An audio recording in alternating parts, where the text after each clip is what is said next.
Hi, John here. This week, let's talk about 10 tips that will help you find the Northern Lights when you go looking for them. 10. I'll give them to you.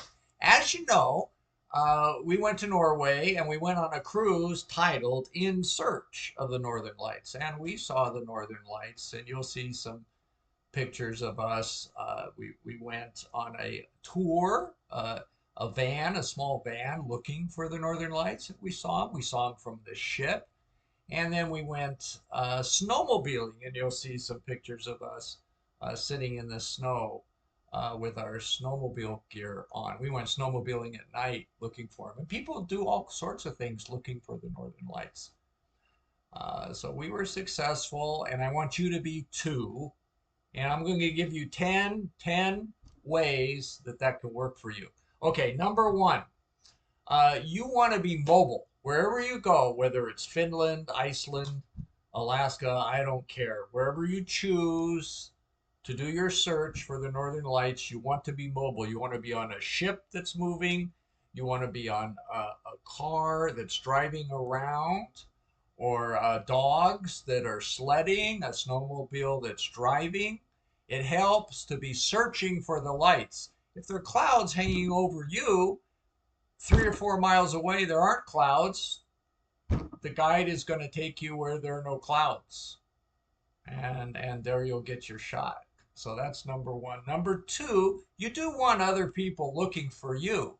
You might be able to see them on your own, but you want the cruise bridge looking for you. You want the guide looking for you. If you're staying at a lodge, maybe igloos, you want someone there alerting you that, hey, the Northern Lights are up in the sky now, calling you at 2 in the morning. So you don't have to stay up all night long looking for the Northern Lights. So you need some help. That's number two.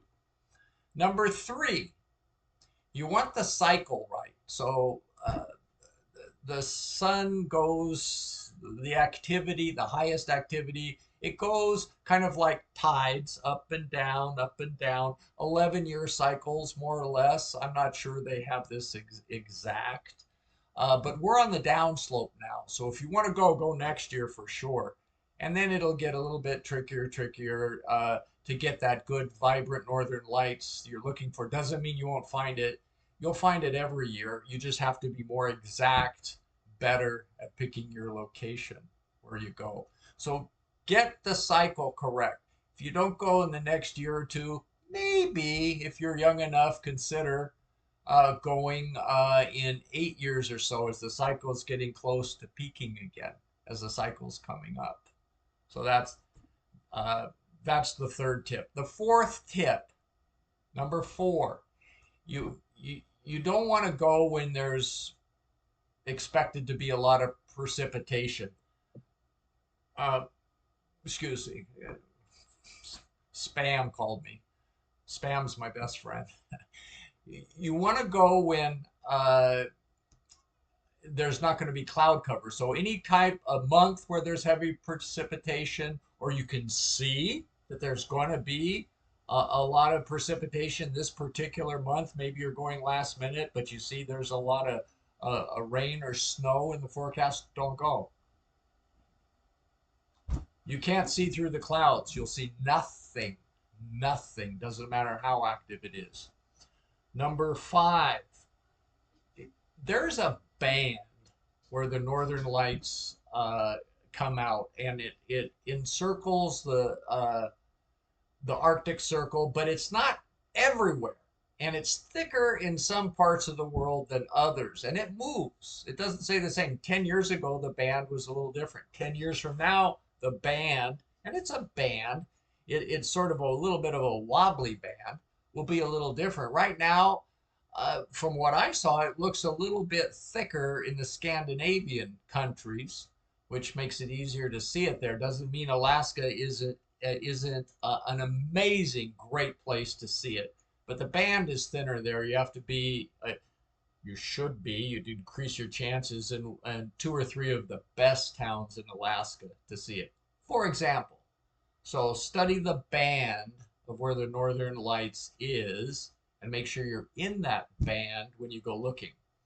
Number six, So you want to look, of course, in winter because you need a lot of you need darkness to see the northern lights. So you can't go in the land of the midnight sun where it never gets dark, zero chance, nothing. And the equinoxes, so in the fall and the spring, in March, for example, are great times because there's extra solar activity right at the equinox, amazingly enough. So those are good times to go, actually. Number seven, number seven, you want an app. They have apps these days for everything. I mean, picking your nose app, but you want an app that's showing you where the northern lights are going to be active and where you might want to be and the cloud cover and all in the next 24 hours. That's going to help you too.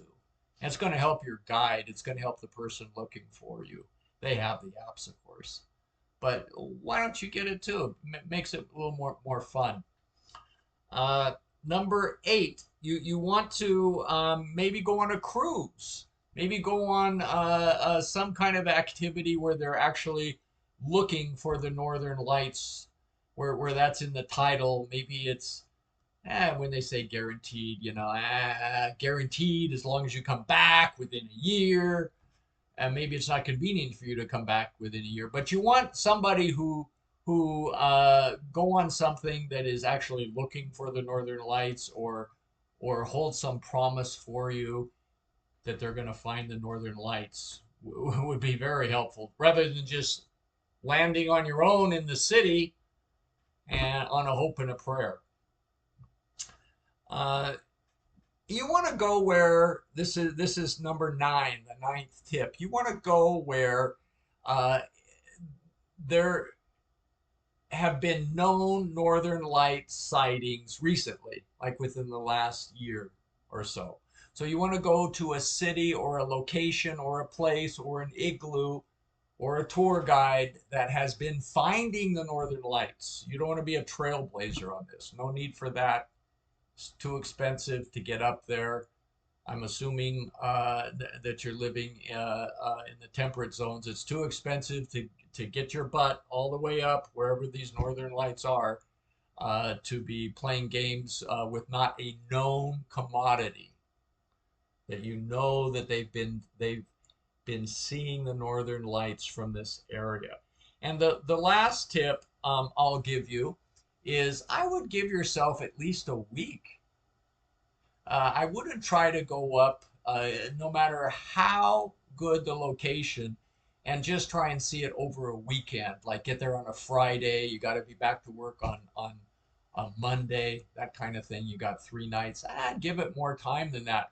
What if, after all this travel and airfare and hotel and expense, there's cloud cover those 3 nights? Not good. Not good at all. You won't see them. That'll be the result of that.